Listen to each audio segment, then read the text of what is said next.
وعلى آل إبراهيم إنك حميد مجيد اللهم بارك على محمد وعلى آل محمد كما باركت على إبراهيم وعلى آل إبراهيم إنك حميد مجيد قال النبي صلى الله عليه وسلم من أحب سنتي فقد أحبني ومن أحبني كان معي في الجنة أو كما قال النبي صلى الله عليه وسلم مومن کے پاس ایک ایمان والے بندے کے پاس جو سب سے بڑا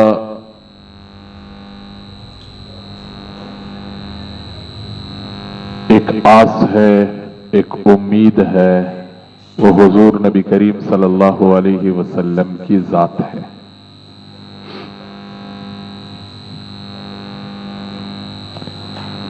مسلمان کے لیے حضور نبی کریم صلی اللہ علیہ وسلم کی ذات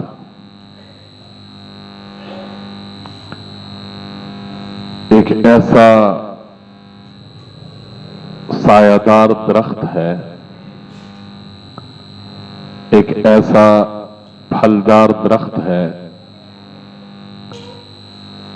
کہ مومن مسلمان ہر وقت اس سائے میں آرام کر رہا ہے اور اس درخت اور پھل سے جو ہے وہ کھا رہا ہے۔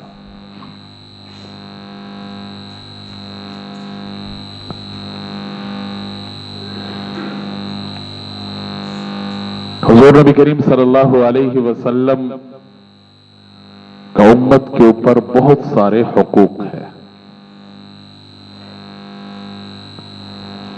جہاں تک امت کے حضور پر کوئی حق وہ تو حضور نے ادا کر دیا ہے۔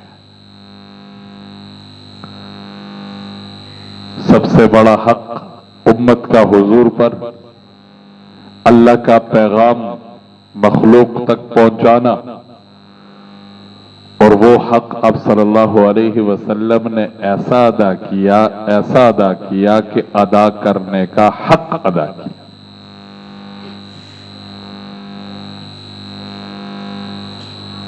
جہاں تک امت پر حضور کے حقوق ہے تو بہت سارے حقوق ہیں، ان میں سے دو حق کے بارے میں بات کرتا ہوں، ایک بلکہ تین کر لیں۔ ایک حق اطاعت ہے، ایک حق محبت ہے، اور ایک حق ادب ہے۔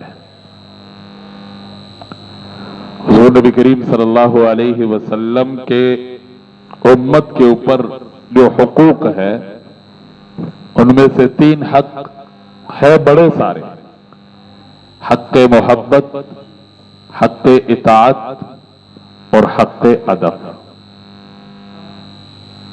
حق محبت کہ اس روئے زمین پر مخلوق میں سے کسی سے محبت ہو تو اس سب سے بڑھ کر محبت کس سے ہو؟ اب صلی اللہ علیہ وسلم سے۔ اب صلی اللہ علیہ وسلم کا حق ہے ہر امتی پر۔ جتنے بھی اطاعت کے موقع ہیں، جتنے بھی جن کی اطاعت کی جا سکتی ہے، والدین ہے، اساتذہ ہے، بڑا ہے، بزرگ ہے، ان سب میں سب سے بڑھ کر جو مقدم اطاعت ہے وہ حضور نبی کریم صلی اللہ علیہ وسلم۔ اور جہاں تک ادب اور احترام کی بات ہے تو ادب اور احترام بھی سب سے بڑھ کر کس کا؟ آپ صلی اللہ علیہ وسلم۔ اللہ کی ذات اپنی جگہ پر ہے بھائی، خدا خدا ہے، مصطفیٰ مصطفیٰ ہے، سب سے بڑا مقام مرتبہ اللہ کا ہے۔ اللہ کے بعد کی مخلوق کی بات کر رہا ہوں کہ مخلوق میں سب سے زیادہ میرے اور آپ کے محبت کے مستحق آپ صلی اللہ علیہ وسلم، اطاعت آپ صلی اللہ علیہ وسلم کی، ادب اور احترام آپ صلی اللہ علیہ وسلم۔ صحابہ کرام کی زندگیاں دیکھیں تو صحابہ کرام کی زندگی میں یہ تین چیزیں نمایاں آپ کو نظر آئیں گی۔ اگر ان میں سے کسی کے دل میں محبت ہے کسی کی تو وہ حضور صلی اللہ علیہ وسلم ہے۔ اگر اطاعت کی بات کی جائے تو ان کی زندگی میں ایمان لانے کے بعد کلمہ پڑھ لینے کے بعد اطاعت ہے تو حضور نبی کریم صلی اللہ علیہ وسلم کی ہے، اور ادب ہے احترام ہے تو وہ حضور نبی کریم صلی اللہ علیہ وسلم کا ہے۔ جہاں تک محبت کی بات ہے صحابہ کرام کے حضور نبی کریم صلی اللہ علیہ وسلم کے ساتھ محبت کے جو واقعات ہیں، حضرت ربیعہ رضی اللہ تعالی عنہ فرماتے ہیں کہ میں حضور نبی کریم صلی اللہ علیہ وسلم کی خدمت میں رات گزارتا تھا۔ کوشش میری یہی ہوتی تھی کہ میں رات جا کر حضور نبی کریم صلی اللہ علیہ وسلم کے پاس گزاروں، اور رات گزار کر پھر یہ نہیں کہ وہاں جا کے سو جاتا تھا اور اپنی مرضی کرتا تھا، کوشش میری یہی ہوتی تھی کہ رات کے حضور کی خدمت میں کر سکوں۔ اور حضور نبی کریم صلی اللہ علیہ وسلم کی رات کی جو خدمت تھی وہ تہجد کے وقت وضو کا پانی اور دوسری ضروریات، مثلا مسواک لا کر دینا، مصلی بچھا دینا، وضو کے لیے پانی لا کر دے دینا، یہ میں خدمت کرتا تھا۔ ایک مرتبہ حضور نبی کریم صلی اللہ علیہ وسلم نے میری خدمات سے خوش ہو کر فرمایا مانگ کیا مانگتا ہے۔ اب صحابہ کرام کی حضور کے ساتھ محبت دیکھیے، ہمیں کوئی ایسا موقع مل جائے تو ہم کہیں گے فلانی چیز مل جائے، فلانی چیز مل جائے، فلانی چیز مل جائے، مجھے نہ ملے تو چلو میری اولاد کو مل جائے، زمین مل جائے، کاروبار مل جائے، گاڑی مل جائے، پتہ نہیں کیا کیا سوچتا ہے بندہ۔ آپشن مل جائے بندے کو، یہ اختیار حاصل ہو جائے اور پتہ بھی ہے سامنے کون کہہ رہے ہیں، اللہ کے وہ محبوب پیغمبر جو وجہ کائنات ہے، جن کے بارے میں اللہ فرماتے ہیں میرے حبیب اگر آپ کہیں تو یہ مکہ کے پہاڑ سونے کے بن کر آپ کے ساتھ ساتھ چلیں۔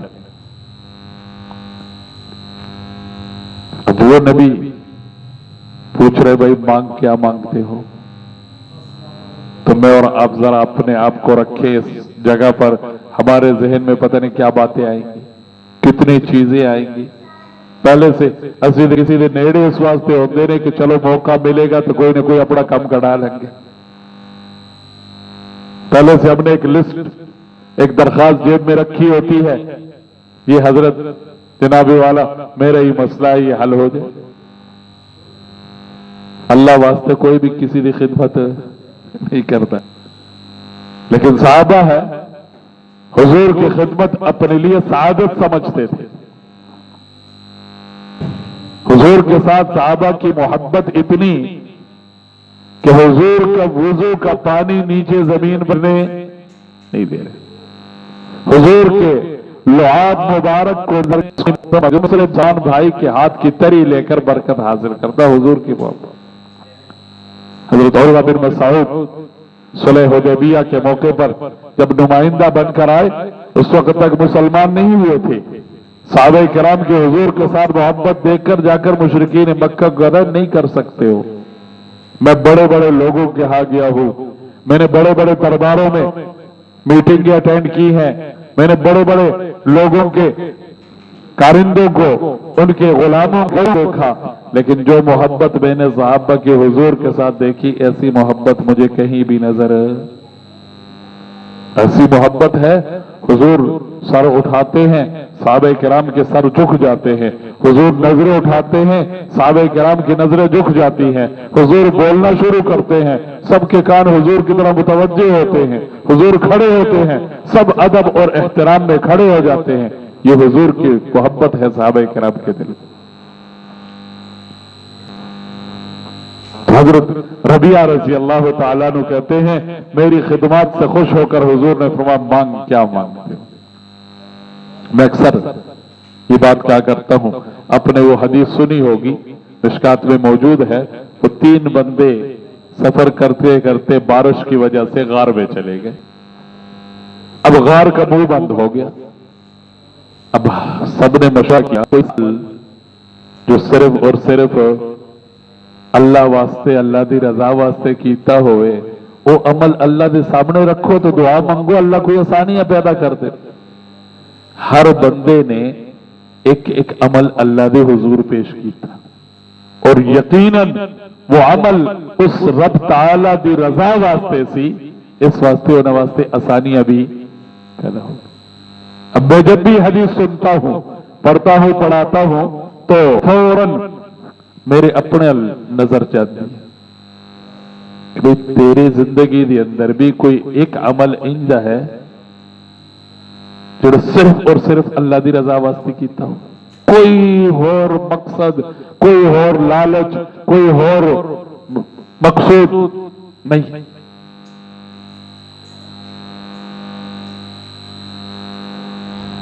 और हजरात ने किया, अल्लाह ने आसानियां भी कर दी। ये पर आकर अगर यही सवाल मुझसे किया जाए कि मांग क्या मांगते हो, मांग क्या मांगते हो, कि जो मैं मांगूंगा वो मुझे मिलेगा, फिर मेरी कैफियत, मेरे सवाल का अंदाज, मेरे जहन का मसला क्या होगा। उन्होंने अर्ज किया अल्लाह रहने दीजिए। अब सल्लल्लाहु अलैहि वसल्लम नहीं, मांग क्या मांग। तो कुर्बान जाइए सहाबे किराम, कहते या रसूल अल्लाह, जन्नत में आपका साथ हो कि अल्लाह मुझे जन्नत में आपका पड़ोस नसीब फरमाए। जन्नत मांगी, जन्नत की चीजें नहीं मांगी, जन्नत के महल्लात और बाला खाने और महल की चीजें नहीं मांगी, मांगा तो जन्नत में हुजूर का, हुजूर की रिफाकत, हुजूर का साथ मांगा। एक सहाबी ने खिदमत की, अब थोड़ा सा रोना रोया, या रसूलल्लाह, दुनिया में जब भी चेहरा अनवर देखने का दिल करता है तो हम दौड़ के आ जाते हैं, हम मस्जिद नबी में मिल लेते हैं, मदीना के किसी गली में आप नजर आ जाते हैं, इंतजार कर लेते हैं, नमाज के वक्त आप तशरीफ ले आते हैं। लेकिन मैंने एक गल परेशान करती है कि जब जन्नत जावांगे तुसी भी जन्नत, असी भी जन्नत, लेकिन तुसी इमामुल अंबिया, हम एक उम्मती, तो फिर जन्नत में तो हुजूर का नहीं सके। अच्छा, यही बात है, इतनी मोहब्बत है। अल मरउ मअ मन अहब्बा, जिसके दिल में जिसकी मोहब्बत होगी, जन्नत में अल्लाह उसको उसका साथ और उसका पड़ोस नसीब फरमा देंगे। साहबे किराम कहते हैं हुजूर के इस फरमान से जितने हम खुश हुए, ईमान लाने के बाद किसी और गल ने सानू इतनी खुशी नहीं। अब जब साहबी ने हुजूर नबी करीम सल्लल्लाहु अलैहि वसल्लम से मारा अपने और कुछ, फिर इख्तियार मिल गया, भाई और कुछ मांगना है तो और कुछ मांगो। कहा बस यही मकसूद है, यही मतलूब है, मुझे बस यही चाहिए। अब आप सल्लल्लाहु अलैहि वसल्लम ने जो साहबी को फरमाया वो मेरे और आपके लिए पैगाम है। तो आप सल्लल्लाहु अलैहि वसल्लम ने अच्छा फिर कसरत सजदों के साथ मेरी मदद करना, कसरत सजदों के साथ मेरी, जितनी ज्यादा नमाजें पढ़ोगे, नफल नमाज, सुन्नत नमाज, फर्ज नमाज, तुम्हारी जिंदगी में तुम्हारे नाम आमाल में सजदे जितने ज्यादा होंगे, उतना ही ज्यादा कल क़यामत वाले दिन तुम्हें अल्लाह तुम्हें मेरा पड़ोस नसीब फरमाए। नमाज है, जितने उसकी कसरत होगी उतने ही सजदे ज्यादा होंगे। जो लोग इस सहारे पर बैठे रहते हैं कि फला पीर फला बुजुर्ग से दुआ कराएंगे, सख्त गलती है। अल्लाह जल्ल शानुहु ने इस दुनिया को असबाब के साथ चलाया है, अगरचे बगैर असबाब के हर चीज पर कुदरत है उस अल्लाह को, और कुदरत के इजहार के लिए कभी ऐसा भी कर देते हैं। लेकिन आम आदत यही है कि दुनिया के असबाब लगाकर इंसान किस चीज की तरफ पहुंचता है। हम लोग दुनिया के कामों में तो तकदीर पर और सिर्फ दुआ पर भरोसा करके कभी नहीं बैठे। 50 हर तरह की कोशिश करते हैं, 100 रास्ते इख्तियार करते हैं, लेकिन दीन के कामों में तकदीर और दुआ आ जाती है।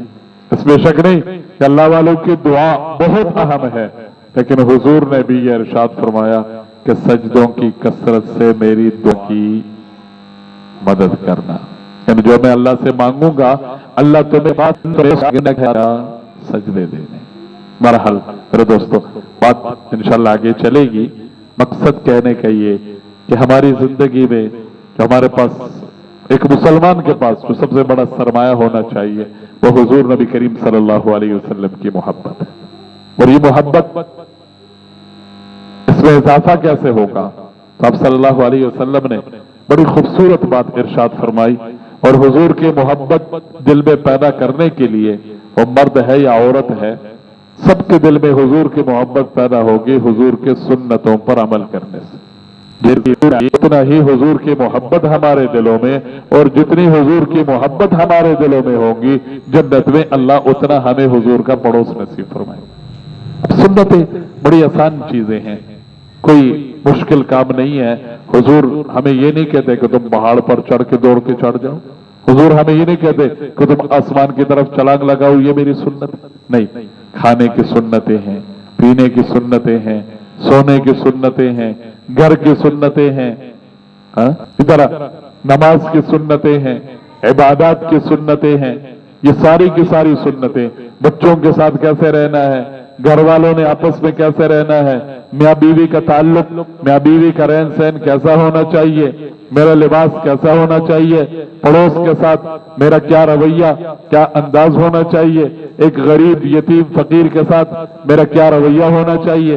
ये सारे के सारे काम हुजूर करके गए हैं, हमें देखे गए हैं, हमें बतला के गए हैं। जब ये चीज आ जाएंगी, मैं ये सीख सीख कर करूंगा, तो समझो कि मैं हुजूर के सुन्नत तरीके को अपना रहा हूं। और जिसकी जिंदगी में जितना हुजूर का सुन्नत तरीका होगा, उतना ही अल्लाह उसको हुजूर का पड़ोस नसीब फरमाएंगे। कल इंशाल्लाह इस मौजू पर फिर बात करेंगे। अल्लाह मुझे और आपको अमल की तौफीक नसीब फरमाए। आमीन। अल्हम्दुलिल्लाहि रब्बिल आलमीन वल आक़िबतु लिल मुत्तक़ीन वस्सलातु वस्सलामु अला रसूलिहिल करीम व अला आलिहि व अस्हाबिहि अजमाइन। अल्लाहुम्मा वफ़िक़ना लिमा तुहिब्बु व तर्ज़ा मिनल क़ौलि वल फ़िअलि वल अमलि वन निय्यह। अल्लाहुम्मा नस्अलुका हुब्बका व हुब्ब नबिय्यिक وحب عمل يقربنا إلى حبك اللهم إنا نسألك الجنة ونعوذ بك من النار رب ارحمهما كما ربياني صغيرا اللهم اغفر لنا وارحمنا واعف عنا وصلى الله على النبي الكريم وعلى آله وأصحابه أجمعين برحمته.